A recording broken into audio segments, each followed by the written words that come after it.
Halo semua, kenalkan nama saya Angga Fauzan, salah satu fasilitator dari kegiatan Kemah Budaya Kaum Muda tahun 2020.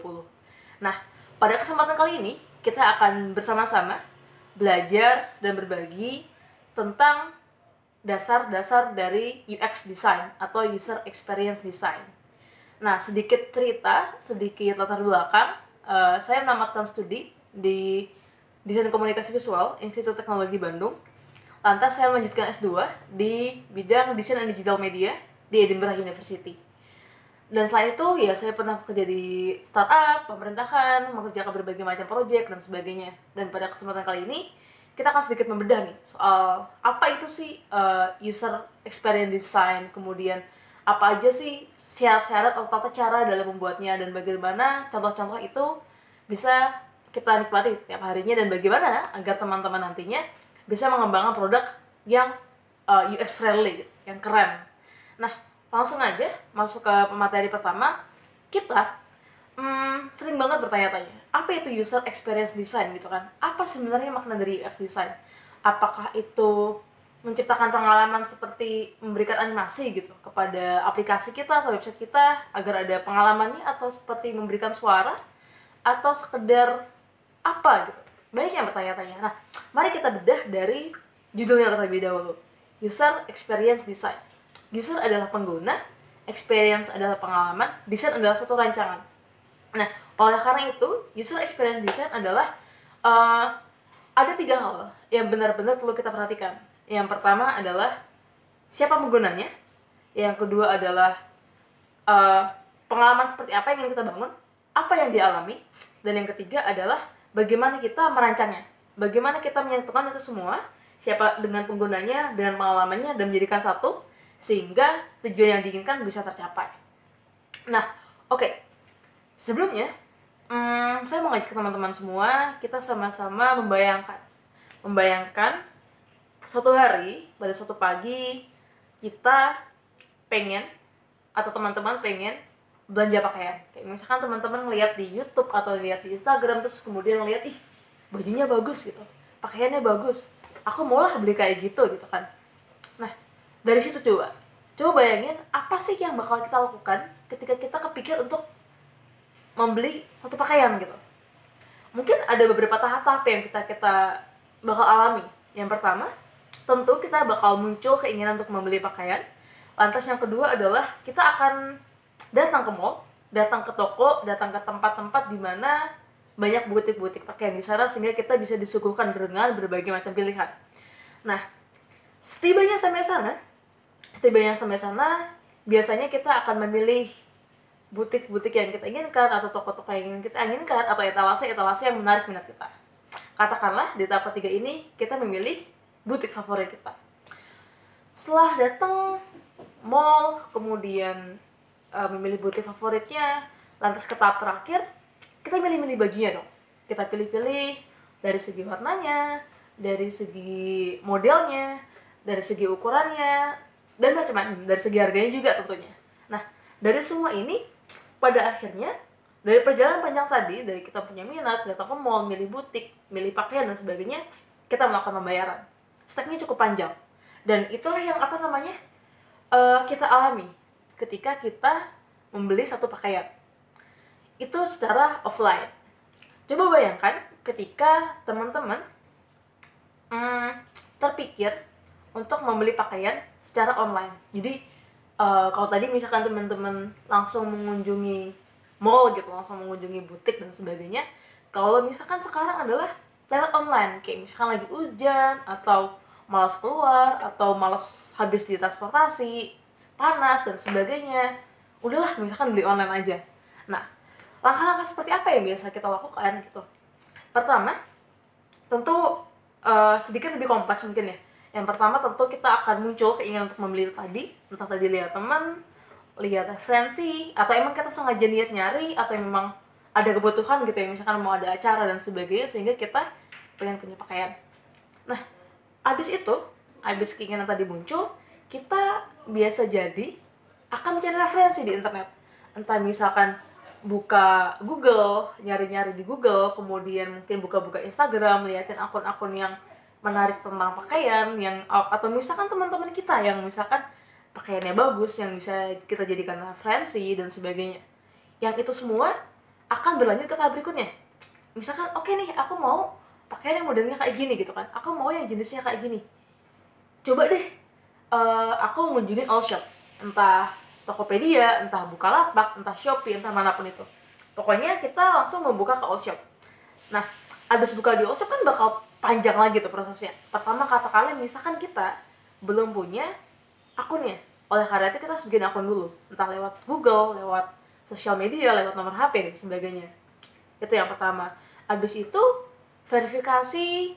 Setelah verifikasi kita lihat homepage-nya, kita scroll, kita liatin menu-menunya apa aja, fitur-fiturnya apa aja, pembagian pakaiannya seperti apa, terus apa aja pakaian-pakaian yang tersedia, kita liatin satu-satu, beli yang mana, pilih yang ini, dilihatin harganya, dibanding-bandingin dan seterusnya. Bisa jadi lama banget prosesnya, ya.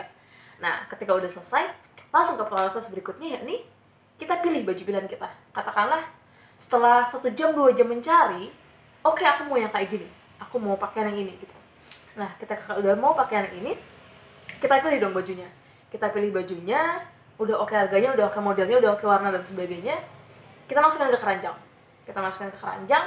Abis itu mungkin kadang kita nyari lagi, atau kita masih nyari perbandingan yang lain, atau kita mungkin mau ganti, atau bahkan mau nambah gitu kan. Setelah udah memasukkan keranjang, udah oke sama semua barang-barang di keranjang kita putuskan untuk kita beli. Oke lah, aku bayar gitu. Nah, ketika teman-teman ngeklik bayar, kan prosesnya juga panjang lagi ya. Ada ketika teman-teman mungkin berpikir ulang, ini terpercaya atau enggak gitu kan. Kedua, mungkin memutuskan metode pembayarannya lewat transfer bank, entah lewat m-banking atau lewat transfer langsung ke mesin ATM atau bagaimana. Prosesnya panjang. Belum lagi kita nanti mikirin ongkirnya, mikirin pengirimannya, dia dikirim dari mana dan seterusnya. Abis itu, oke, kita lakukan pembayaran. Kita melakukan pembayaran. Ketika pembayaran sudah selesai, kita tunggu kan.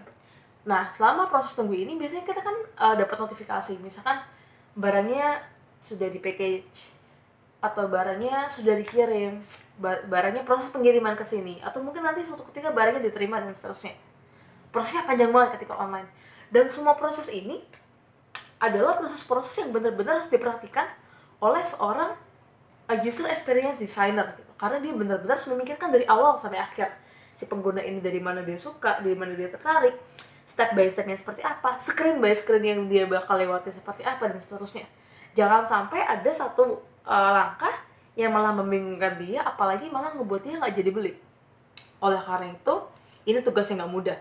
Ini tugas yang cukup berat, cukup menantang, dan kita mari-mari sama-sama belajar untuk membangun user experience yang sukses gitu ya.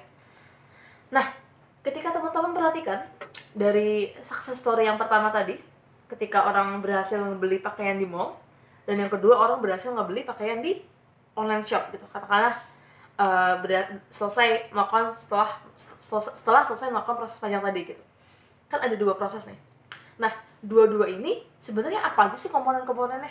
Kalau kita breakdown, kalau kita kumpulkan intisarinya, sebenarnya ada apa aja sih di sini komponennya? Nah, kalau kita perhatikan tuh ada 4. Pertama, pembelinya siapa? Kedua, adalah mediumnya apa? Tadi ada yang pakai mall, ada yang lewat Google dulu, ada yang lewat Instagram dulu, ada yang langsung ke online shop, macam-macam. Terus kemudian prosesnya gimana? Tadi ketika misalkan yang ke mall ya dia ke mall dulu, milih butik, milih pakaian ke kasir, pulang gitu ya. Terus kemudian kalau yang online shop ya tandanya dia pertama nyari referensi dulu, download aplikasinya, buka aplikasinya, buat akun, nyari, ngebandingin, habis itu masukin ke keranjang, habis itu melakukan pembayaran, transfer, habis itu nunggu barangnya diterima dan sebagainya. Itu prosesnya. Itu komponen yang kita nggak bisa hilangkan. Dan yang terakhir, yang keempat adalah tujuannya. Tujuannya apa sih sebenarnya? Kan beli pakaian gitu. Dia membeli pakaian. Dan tujuan inilah yang nggak boleh dilepaskan. Jadi ada pembeli, kemudian ada mediumnya apa yang dia pakai, lantas juga ada prosesnya yang dia laluin, serta tujuannya apa. Nah, keempat ini yang benar-benar kita bakal jadi bahan nih untuk diskusi kita beberapa saat lagi. Oke, pertama pembeli. Pembeli ini anggap aja adalah user atau pemakai dari aplikasi kita yang merupakan segmen utama nih dari produk yang kita akan buat, dari aplikasi yang akan teman-teman buat, katakanlah seperti itu. Nah, dalam membuat produk ini penting banget untuk kita sadar tentang beberapa hal. Kayak yang misalkan yang pertama adalah demografinya. Demografinya tuh dia umurnya berapa, laki-laki atau perempuan, tinggal di mana, kemudian latar belakang pendidikannya seperti apa, mungkin kemudian hal-hal lain yang terkait sama dirinya dia, yang gampang lah kita temukan dengan data-data tertentu, data-data statistik gitu. Kemudian yang kedua adalah psikografisnya lebih ke seperti pola pikirnya dia apa, kemudian apa yang dia inginkan, orangnya dia mikirnya kayak gimana, stylenya dia seperti apa, hal apa aja yang biasa dia nikmati, ya dia konsumsi, kemudian preferensi dia seperti apa, dan macam-macam. Itu psikografi dari segi psikologisnya. Kalau tadi kan pertama dari segi demografi dan sebagainya. Kemudian penting juga untuk kita tahu tujuan dia tuh sebenarnya apa. Kan orang membeli pakaian nggak cuma sekedar dia punya pakaian gitu kan, nggak punya kayak aku punya pakaian nih gitu kan, nggak cuma kayak gitu. Cuma apa sebenarnya? Apakah dia mau ikut acara? Apakah dia ingin tampil keren? Ataukah emang dia kekurangan pakaian? Maksudnya pakaian udah habis, atau misalkan apa sebenarnya yang dia inginkan dari membeli pakaian? Lantas habis itu permasalahan dia, khawatirnya dia apa? Emang kalau misalkan dia nggak jadi beli pakaian tuh apa yang bakal terjadi di hidupnya dia? Apa yang nggak bakal dia bisa capai? Apa yang bakal menghambat permasalahan hidupnya dia? Itu juga perlu kita pikirkan. Nah, pembeli ini adalah hal pertama yang benar-benar perlu kita pikirkan dalam membuat user experience design. Lantas abis itu ketika pembeli udah, lantas mediumnya kita harus benar-benar tahu para pengguna ini dia menggunakan website kah atau aplikasi kah, atau mungkin dia pakai sosial media terlebih dahulu, atau kayak gimana. Apakah dia belanja dari online ke offline? Jadi dia ngelihat di sosial media, dia ngelihat di e-commerce, habis itu dia nyamperin tokonya. Atau malah kebalik, dia nyamperin tokonya dulu, habis itu dia cari di online. Atau bahkan dua-duanya dicampur gitu, online, offline, dan sebagainya. Itu benar-benar harus kita pikir. Nah, kemudian ketika kita bicara soal, oke, dia pakai website, emang website yang biasa dia pakai apa? Kalau dia pakai aplikasi, emang aplikasi yang biasa dia pakai apa? Agar apa? Agar kita punya referensi, agar kita punya pandangan yang sedikit lebih luas gitu ya tentang user kita tuh sebenarnya kayak gimana, dia terbiasa dengan produk digital seperti apa, kayak gitu. Ketika udah prosesnya udah kita paham, ketika mediumnya udah mulai kita pahami, berikutnya adalah prosesnya, step by stepnya tuh seperti apa sih, hal-hal penting apa aja yang harus dia lalui dari dia awal pertama kali dia membeli aplikasinya atau membeli produknya sampai dia selesai. Apa yang akan dia lakukan ketika misalkan dia udah beli nih? Ketika pun misalkan dia beli, akan dia apakan? Apakah dia bakal post ke sosial media? Apakah dia ya udah cuma bikin review di aplikasinya aja, atau bakal kayak gimana? Makanya setiap langkah ini bakal jadi penting, karena bisa jadi orangnya udah ke mall terus kemudian nggak jadi beli karena nggak ada butik yang menarik, bisa jadi. Atau ternyata dia udah ke mall, udah ke butik, pas udah ke butik favoritnya dia ternyata masih aja nggak nemu nih, bisa jadi. Atau kalau misalkan konteksnya di digital, bisa jadi kayak misalkan dia udah buka e-commerce gitu ya, udah buka Shopee, udah buka Tokopedia, udah buka Bukalapak dan sebagainya, udah buka, udah lihatnya ternyata nggak ada yang menarik, atau dia udah nemu yang menarik, udah dia masukin ke ranjang, ternyata dia nggak yakin gitu, ternyata nggak ada nih, atau misalkan dia khawatir ini bohongan, atau misalkan nggak baik kayak gitu, atau misalkan pembelinya curang atau gimana. Itu yang perlu kita pikirin, proses yang dia lalui itu seperti apa dari awal sampai akhir, kayak gitu. Lantas yang terakhir adalah tujuannya. Balik lagi, tujuan di sini nggak cuma sekedar dia beli pakaian ya, nggak cuma sekedar oke, aku punya beli pakaian udah, cuma kayak bener-bener kita mikirin sebenarnya apa sih, ada apa di balik semua ini sebenarnya. Needs-nya dia tuh apa? Kalau punya pakaian adalah wants, maka needs-nya dia apa? Keinginannya dia apa? Kebutuhannya dia apa? Ketika dia udah punya ini tuh apa? Dan bagaimana kita bisa menggunakan itu, mengoptimalkan keinginannya itu agar memudahkan alurnya dia lakui gitu. Jadi misalkan ketika dia pengen tampil keren, maka dari awal sampai akhir kita komunikasikan bahwa misalkan ya, ketika kamu punya pakaian ini maka kamu bakal jadi keren gitu. Jadi nggak cuma sekedar beli baju aja, tapi benar-benar beli baju emang buat apa, kayak gitu. Nah, yang ketiga tadi, ketika ada dua contoh, yang ketiga, coba misalkan teman-teman ketika membeli sesuatu tadi, bayangkan apa hal-hal yang bisa ngubah keputusan teman-teman. Maksudnya adalah hal-hal yang misalkan ngebuat teman-teman, nggak jadilah aku beli kayak ginian, atau misalkan aku kayaknya nggak tertarik deh punya punya apa punya pakaian seperti ini, atau misalkan aku nggak percaya deh sama online shop ini, atau karena pernah kenapa dan sebagainya. Itu juga perlu dipikir. Coba bayangin, mungkin kalau kita bayangin ya, anggap aja kalau misalkan kita rangkum, katakanlah ada 3 hal yang ngebuat kita dari proses awal tadi sehingga kita akhirnya nggak jadi beli nih si aplikasi pakaian atau website penjual pakaian yang kita harapkan gitu. Pertama, bisa jadi kita nggak menemukan yang diinginkan, kayak sulit menemukan nih, nggak nemu gitu produknya. Yang kedua, bisa jadi kredibilitasnya rendah, kayak misalkan belum pernah ada yang beli, atau misalkan reviewnya jelek semua gitu, sehingga kita nggak yakin. Atau misalkan layanannya buruk, kayak misalkan aplikasinya ngehang gitu ya, atau aplikasinya bingung dipakainya, atau lama, atau malah tiba-tiba keluar sendiri, atau macam-macam lah, atau tiba-tiba harganya ada yang berubah nih ketika di awal sampai di akhir gitu. Terus kemudian yang terakhir, bisa jadi kita bingung nih dengan barang-barang yang kita harapkan, kayak misalkan udah buka pakaian, terus ternyata nggak ada pakaian yang diinginkan, atau misalkan pakaian yang diinginkan nggak tersedia, atau misalkan ukurannya nggak sesuai, harganya nggak sesuai dan sebagainya.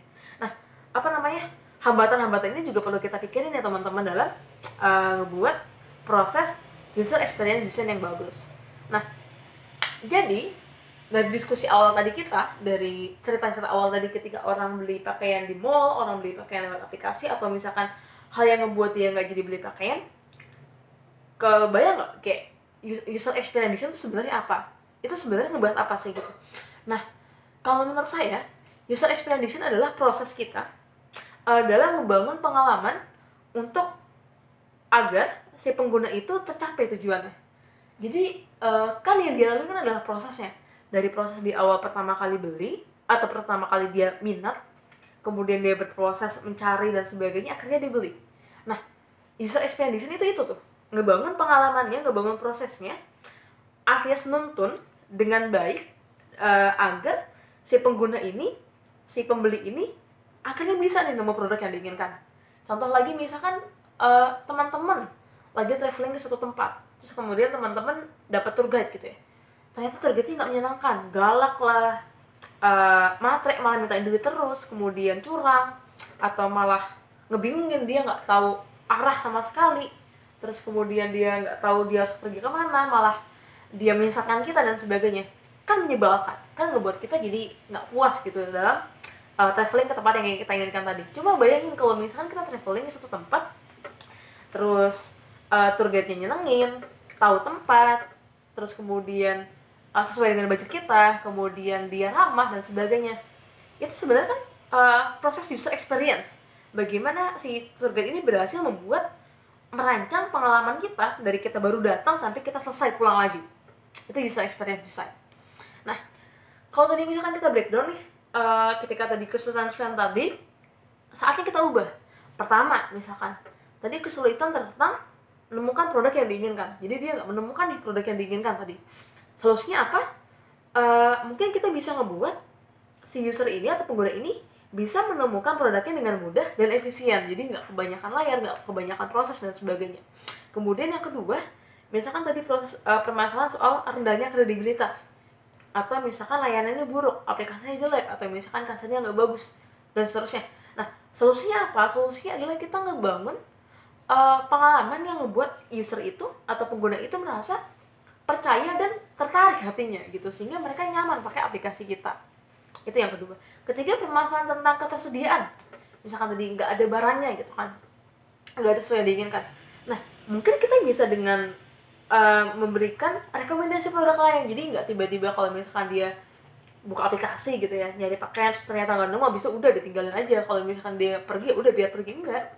Bisa jadi kita ngebuat kayak, oh kalau nggak ada yang ini, mungkin yang ini mau atau enggak dan seterusnya. Jadi proses kayak tadi juga penting untuk ngebangun user experience design. Nah, secara umum proses UX design itu seperti apa? Kita bagi ke 5 deh. Kita bagi ke 5 proses dalam user experience design. Pertama adalah riset, kedua adalah bikin ide, lantas abis itu bikin prototipenya, bikin prototipenya. Lantas kemudian ketika udah jadi, kita testing ke market, kita uji, lantas abis itu kita evaluasi.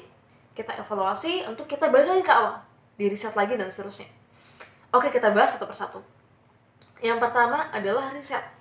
Penting buat kita, penting bagi seorang user experience designer untuk mengetahui sebenarnya si pengguna ini siapa. Kayak tadi dijelasin di awal, kita tahu nih latar belakang demografinya dia seperti apa, kemudian psikografinya dia seperti apa, keinginan dia seperti apa, permasalahan dia seperti apa, kekhawatiran dia seperti apa, dan sebagainya. Jadi dengan kayak gitu kita bisa menyesuaikan banyak hal. Kita biasa menyesuaikan tampilannya seperti apa, langkah-langkahnya seperti apa, atau mungkin dia punya referensi lain, kayak dia terbiasa menggunakan aplikasi ABC, dan kita bisa lihat dari aplikasi ABC ini behaviornya seperti apa, pengalaman-pengalaman yang dibangun seperti apa. Misalkan kalau dia nge-search sesuatu itu seperti apa, atau dia balik ke homepage itu seperti apa, atau profilnya itu seperti apa, sehingga nanti ngebuat user itu gampang. Karena udah terbiasa, mereka merasa seolah-olah terbiasa menggunakan produk kita, padahal bisa jadi mereka baru pertama kali menggunakannya kan gitu. Jadi penting banget bener-bener untuk melakukan riset. Tapi riset apakah hanya kepada user kita? Tentu enggak. Riset di sini penting juga untuk kita tahu siapa kompetitor dari produk yang kita buat.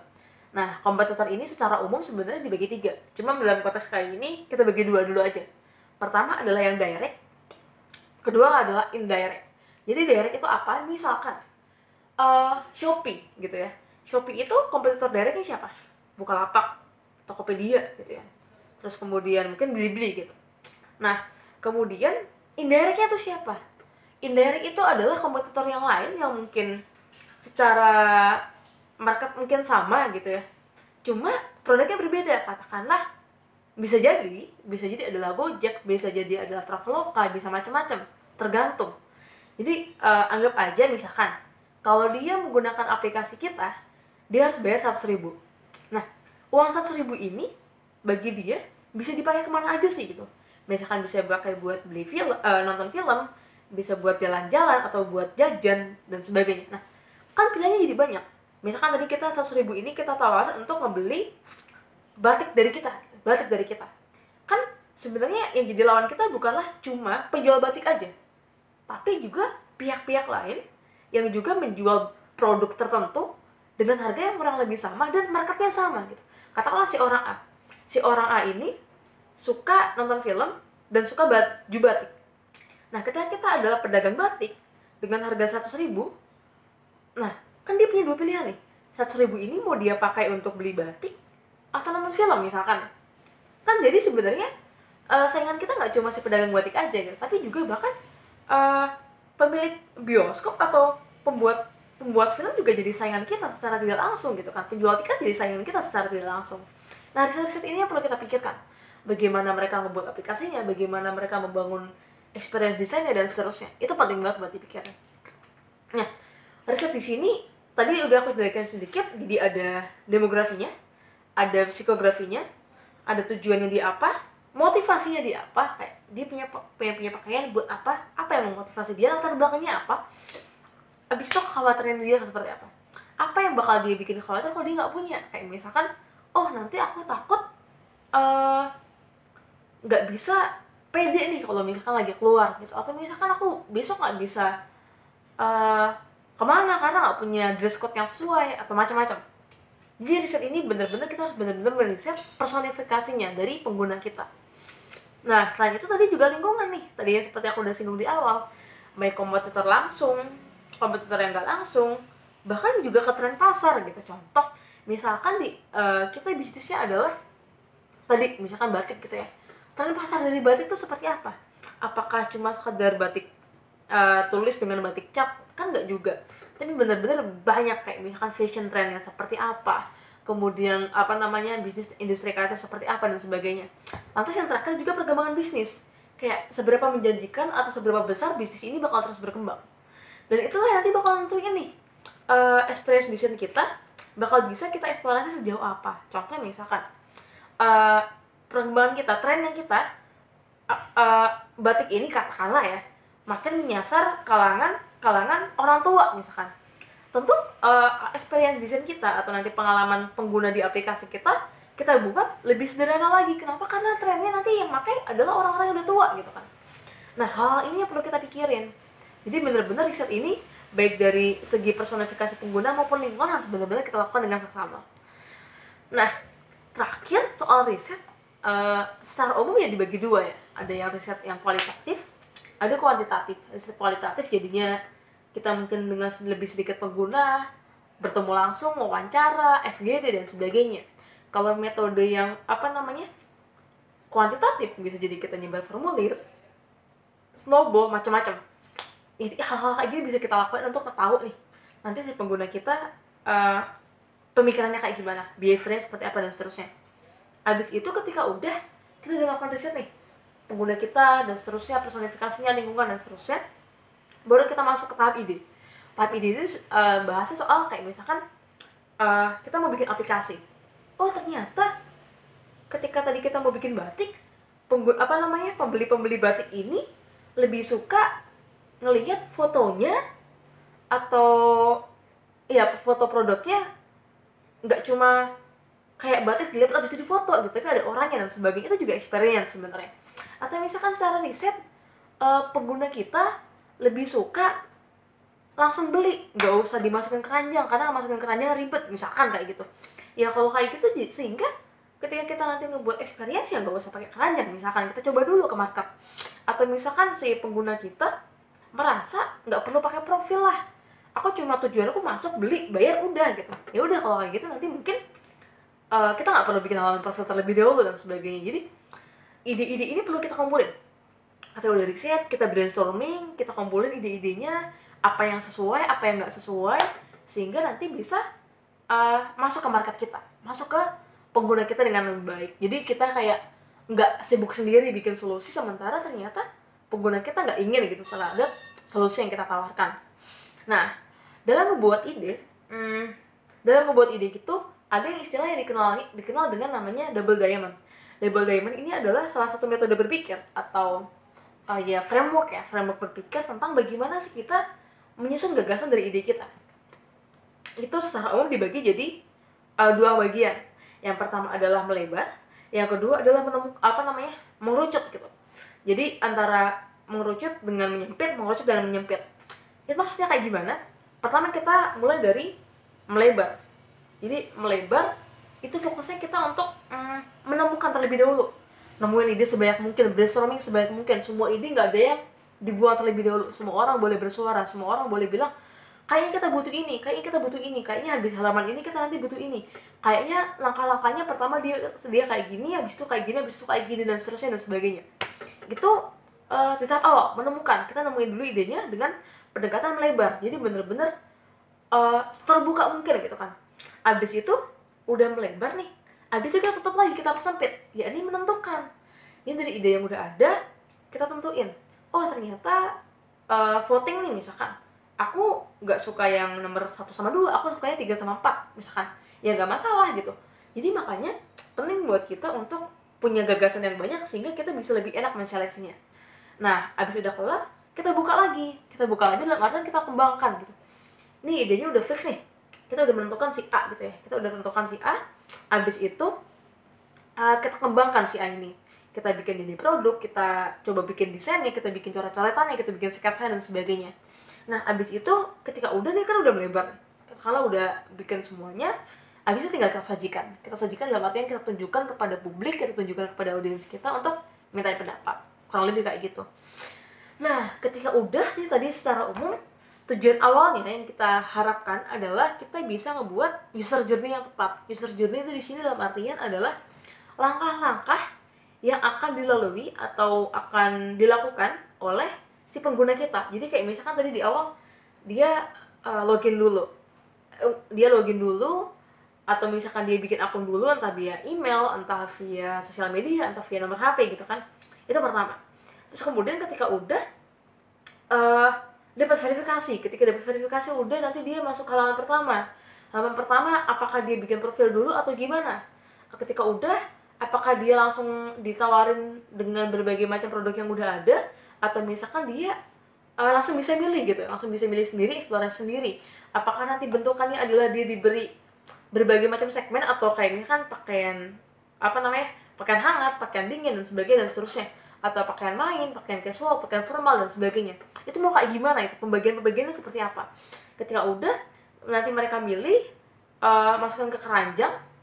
Nah, masukin keranjang itu perlu atau enggak, misalkan dipikirin lagi. Ketika oke, misalkan perlu masukin keranjang, oke, habis masukin keranjang, habis itu dia bayar ini prosesnya seperti apa. Apakah dia langsung klik bayar terus kemudian dikasih nomor rekening, atau dia dikasih pilihan gitu ya, dia mau milih pakai bank apa, atau dia dikasih pilihan lagi caranya kayak gimana, ataukah transfer, ataukah mobile banking, ataukah langsung ke bank, atau gimana dan seterusnya. Itu semua bener-bener proses yang harus kita tentuin dari awal, dan disinilah kita menentukannya. Kita bikin yang namanya user journey. Jadi journey atau tahapan-tahapan, langkah-langkah yang akan kita lalui di dalam proses user kita dari awal sampai dia tercapai tujuannya, kayak gitu. Sehingga user journey ini nggak bisa dilewatin. Oke, ketika kita misalkan udah nih, aku udah bikin user journey nih, aku udah tentuin tahapannya dari awal sampai akhir dengan setelah tadi ngegas ide dan sebagainya, langsung ke tahap berikutnya, ya ini bikin prototype alias prototipe. Jadi dari yang udah buat, coba kita buat coret-coretannya lebih rapi, kita susun dengan lebih baik, kita tentukan, oh ternyata desain bentuk layanannya kurang lebih kayak gini, ada fitur ini, ada icon ini, ada kolom ini, ada bagian ini dan seterusnya. Itu penting. Abis itu kita buat prototipenya, dalam artian nanti abis dari layar sini mengarahnya ke layar sini, abis dari layar sini mengarahnya ke layar sini dan seterusnya dan sebagainya. Itu benar-benar harus kita pikirin.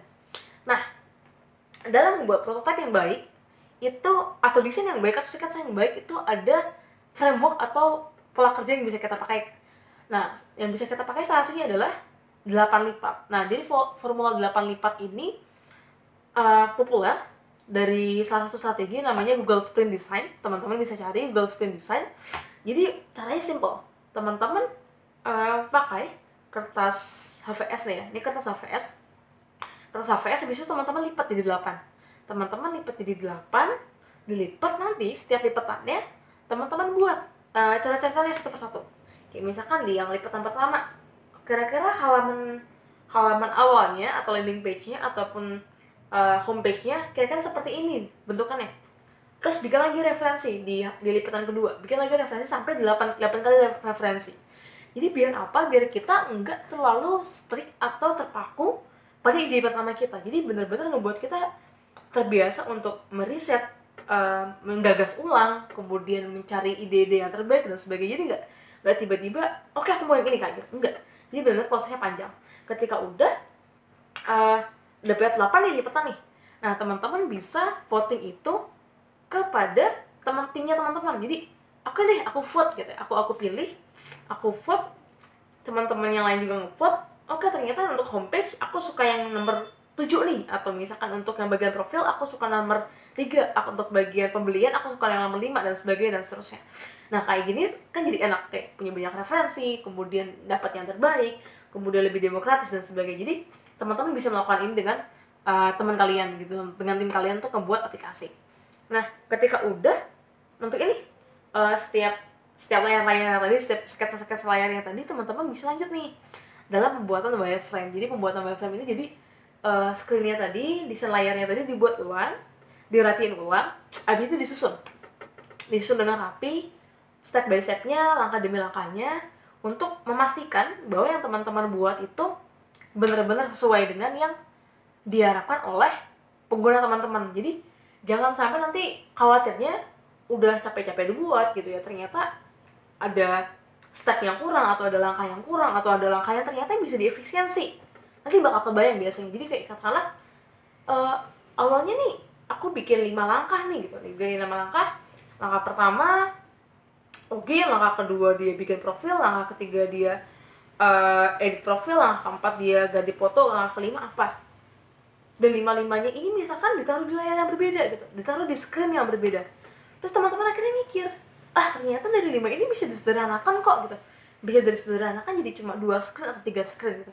Itu kan jadi ringkas banget kan. Jadi dengan kayak gitu teman-teman bakal lebih enak, ngedesainnya juga bakal lebih enak, lebih efektif, dan balik lagi user teman-teman, pengguna teman-teman bakal lebih gampang pakainya, bakal lebih senang pakainya, bakal lebih tertarik pakainya, dan bakal lebih cepat tercapai tujuannya gitu. Sehingga experience mereka bakal terbentuk gitu. Oh ternyata aku pengen yang kayak gini, oh ternyata ini experience bagus nih, singkat, cepat, mudah, gampang, jelas dan sebagainya. Nah yang kayak gini yang perlu teman-teman bikin, yang perlu kita pikirin bareng-bareng dalam membuat experience design. Nah ketika udah bikin nih teman-teman, udah bikin si wireframe tadi, teman-teman bisa langsung tes kepada calon pengguna teman-teman. Jadi bisa kualitatif, bisa kuantitatif ya. Nah katakanlah misalkan kita ngambil yang kualitatif gitu. Jadi bener-bener teman-teman cari nih 5 lah ya, 5 dari pengguna atau target pengguna yang teman-teman harapkan. Jadi jangan sampai nanti risetnya malah tidak menyasar mereka yang akan teman-teman sasar. Karena apa? Nanti jadinya misleading gitu. Contoh, teman-teman mengincar anak muda, anak kuliah, cewek maupun cowok, kemudian dia terbiasa dengan pakai teknologi gitu ya, dia terbiasa dengan teknologi, terbiasa dengan sosial media dan sebagainya. Tapi ternyata ketika teman-teman mau ngetes produk teman-teman, ngetes desain teman-teman, ngetes wireframe teman-teman, ngetes sketsa teman-teman, ngetes proses tadi teman-teman tadi, malah ngetesnya ke orang lain. Misalkan malah ke orang yang udah kerja atau misalkan udah berkeluarga, udah sibuk, dia nggak suka bersosial media, terus kemudian dia nggak tertarik sama produk teman-teman, dia bukan target teman-teman. Sehingga nanti udah capek-capek riset, malah akhirnya nggak tercapai gitu tujuannya, malah jadi nggak tercapai, malah kayak kesannya ini kok malah jadi kayak gini gitu, ini malah udah capek-capek dapat feedbacknya, terus kemudian teman-teman bikin evaluasi gitu dari feedback yang didapat, ternyata ya nggak sesuai gitu. Karena ya karena bukan target market teman-teman gitu. Oleh karena itu penting bagi teman-teman untuk bener-bener nyari target market yang sesuai untuk diajak tes, untuk dimintain pendapat gitu. Nah katakanlah tadi 5 orang ya, 5 orang A B C D E nih. Nah 5 ini perlu teman-teman tanyain, kayak misalkan balik lagi ke awal tadi, kayak kendalanya mereka terkait yang teman-teman buat tuh kayak gimana, terus kemudian pemikiran dia seperti apa, kenapa dia kira-kira butuh ini, apa yang ngebuat dia butuh itu, motivasinya apa, jadi needs-nya apa, motivasi dari needs tadi itu apa, kemudian kekhawatirannya apa kalau misalkan dia nggak mendapatkan yang dia inginkan ini gitu, terus kemudian demografi dia seperti apa, latar belakang dia seperti apa, psikografis dia seperti apa dan sebagainya. Itu penting. Abis itu bisa juga ditanyain dengan produk-produk yang kira-kira dia juga pakai, dan itu merupakan kompetitor teman-teman, direct maupun indirect. Jadi misalkan nih teman-teman bikin tadi aplikasi untuk jual beli batik gitu ya, terus ada aplikasi lain nih tempat dia ngebeli batik gitu, dan kita bisa tanyain, kamu biasanya kalau beli batik di mana, kalau pakai online atau pakai aplikasi apa yang dipakai, kenapa pakai aplikasi itu, terus gimana proses aplikasi itu, terus kemudian apa yang ngebuat kamu memilih aplikasi tersebut, apa yang baik, apa yang mungkin bisa kita ambil nih, bisa kita tingkatkan dan seterusnya. Itu sangat penting. Abis itu teman-teman tinggal bisa tunjukin dari wireframe yang udah teman-teman buat, udah ditunjukin, ditanyain pendapatnya, kira-kira kalau misalkan prosesnya kayak gini gimana, step by stepnya kayak gini gimana, kepanjangan atau enggak dan sebagainya, mana yang kira-kira bisa diefektifin, apa yang ngebuat dia bisa bingung, apa yang ngebuat dia bisa ntar nggak pakai lagi, apa yang ngebuat dia berhenti, nanti tiba-tiba dia nggak mau pakai lagi dan seterusnya. Itu benar-benar harus kita pikirin dan kita tanyakan kepada mereka sehingga kita dapat feedbacknya nih. Nah gitu, nanti kita tanya juga fitur-fiturnya, apa sih fitur-fitur yang menurut kalian atau pengguna kita nggak suka, atau misalkan ribet malah, atau misalkan icon-iconnya kayaknya ini nggak perlu di sini, ini nggak perlu di situ dan sebagainya. Itu benar-benar perlu dites satu persatu. Nah oleh karena itu penelitian kualitatif ini seperti apa? Yang pertama, kalau dirangkum ya, yang pertama adalah kita perlu menemukan pengguna yang representatif, benar-benar representatif dari produk yang kita buat, benar-benar target utama nih. Kalau misalkan tadi ngejarnya adalah mahasiswa, ya mahasiswa, kejarlah mahasiswa gitu, mahasiswanya seperti apa, karena kan semua mahasiswa pasti berbeda-beda kan, entah latar belakang ekonomi, latar belakang pemikiran, terus kemudian hobi dan sebagainya. Kita benar-benar ngejar yang sesuai dengan kita, kayak gimana sih gitu kan. Abis itu kita fokus nih pada tujuan utama penggunaan, kayak misalkan tadi kita fokusnya sama dia pengen beli batik gitu, ya maka riset yang dilakukan adalah fokus pada gimana dia biar bisa beli batik dengan baik gitu. Jadi malah nanyain yang hal-hal yang nggak relevan dengan yang teman-teman buat gitu. Itu penting banget. Jadi perlu untuk kita fokus sama tujuan utama nih, pengerjaan dia atau penggunaan dia di aplikasi kita. Karena kemudian yang ketiga adalah hadirkan diskusi yang terbuka gitu. Jadi jangan sampai malah teman-teman ngarahin, kayak misalkan teman-teman terlalu suka nih sama ide teman-teman, kayak aku pengennya desain aplikasinya kayak gini, interface-nya kayak gini, prosesnya kayak gini gitu, pengalamannya kayak gini. Terus kemudian ketika interview teman-teman malah nanyainnya kayak gini bagus kan ya, atau misalkan kayak gini oke kan, kalau kayak gini nggak ribet kan, dan sebagainya, kayak gini efisien kan, kayak gini efektif kan, kayak itu mah leading ya, itu nggak bagus buat interview gitu. Dan penting buat kita untuk menghadirkan diskusi yang terbuka dua arah. Jadi tanyain pendapatnya, kenapa dia memilih kayak gitu, kenapa dia nggak memilih kayak gitu, terus kemudian kenapa dia anggap ini efisien, kenapa anggap ini efektif, atau kenapa sebaliknya nggak anggap ini efisien, nggak anggap ini efektif, dan seterusnya. Sehingga di sini poinnya adalah jangan sampai kita terlalu saklek sama ide kita, jadi kayak terlalu kita jagain dan kita nggak mau berubah-berubah, padahal balik lagi yang pakai aplikasi ini kan bukan cuma kita, dan pasarnya kan bukan kita, pasarnya adalah orang lain yang kita udah targetin sejak awal kayak gitu. Jadi bener-bener perlu banget nih kita berlatih, belajar untuk bisa ngebangun diskusi yang terbuka dengan target market kita, kayak gitu kurang lebih. Dan kemudian yang terakhir, ketika proses tadi udah dilakuin, udah ngetes nih, baru kita evaluasi gitu.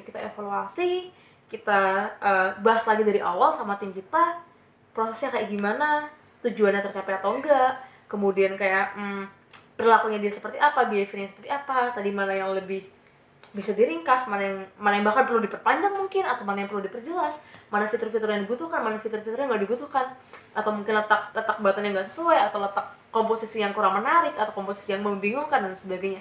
Itu semua evaluasi ini nggak bisa kita tinggalkan gitu aja teman-teman. Jadi ketika udah ngelakuin proses penilaian tadi, justru tujuannya adalah buat evaluasi yang baik, sehingga produk teman-teman akan terus meningkat dan terus benar-benar bisa menjawab kebutuhan dari pengguna yang teman-teman sasar kayak gitu.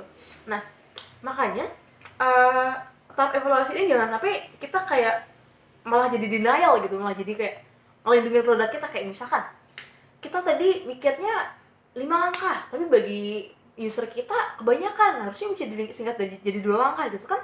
Terus abis itu pas dievaluasi malah kita bilang, usernya ini mah nggak tahu apa-apa, atau usernya nggak ngerti, usernya bingung, harusnya mah udah bener 5 langkah dan sebagainya. Ya jangan kayak gitu tandanya user kita memang belum sedewasa, bisa jadi user kita belum siap juga untuk sampai ke tahapan yang kita buat. Maka perlu untuk kita menyesuaikan juga kepada usernya. Ketika dia masih bisanya segitu, ya udah kita nggak usah maksain, kita fokus aja ke angka-angka atau ke penyesuaian yang tadi udah kita kerjakan. Nah, oke, kita recap lagi. Ketika udah evaluasi, langsung kemana? Balik lagi ke awal, kita bener-bener melakukan riset lagi dari awal, kita validasi lagi dari awal. Jadi ketika udah evaluasi, balik lagi ke riset, balik lagi ke pengumpulan ide, dievaluasi, habis itu pembuatan desain lagi, diperbaiki, habis itu dikerjain tesnya, dievaluasi lagi, dibuat riset lagi, dan seterusnya. Jadi ibaratnya kayak bimbingan skripsi gitu loh. Jadi kayak kerjain, konsultasi, revisi, kerjain lagi, konsultasi, revisi, kerjain lagi, konsultasi, revisi, dan sebagainya. Dan apakah hal kayak gini berarti produk teman-teman buruk? Enggak juga loh sebenarnya enggak juga. Justru bahkan produk yang baik itu adalah produk yang terus-menerus dikembangkan, bukan produk yang kayak sekali jadi habis itu udah didimin. Justru yang kayak gitu sangat dipertanyakan, apakah usernya nggak berkembang, apakah kitanya nggak bisa nangkap kemauan user kita, ataukah malah kitanya suka sibuk sendiri, asik sendiri, dan kita nggak mau dengerin mereka, dan sebagainya. Karena nggak mungkin gitu ada produk yang bisa stand still, dalam artian nggak berubah-berubah gitu. Contoh Google udah berubah berkali-kali tampilannya gitu, logonya udah berubah dan sebagainya. Terus Yahoo juga sering berubah, Facebook udah berkali-kali berubah, dan seterusnya. Itu tandanya untuk company-company gede sekalipun, mereka terus-menerus melakukan iterasi atau perbaikan atau evaluasi dari proses sejak awal tadi. Riset lah, gagas ide, bikin desain dan prototipenya, kemudian dites ke user, kemudian evaluasi, dan seterusnya. Bener-bener proses-prosesnya nggak bakal ada hentinya. Dan memang mau nggak mau harus dikerjain terus-menerus gitu. Agar apa? Agar produk kita atau experience yang kita bangun bisa makin maksimal.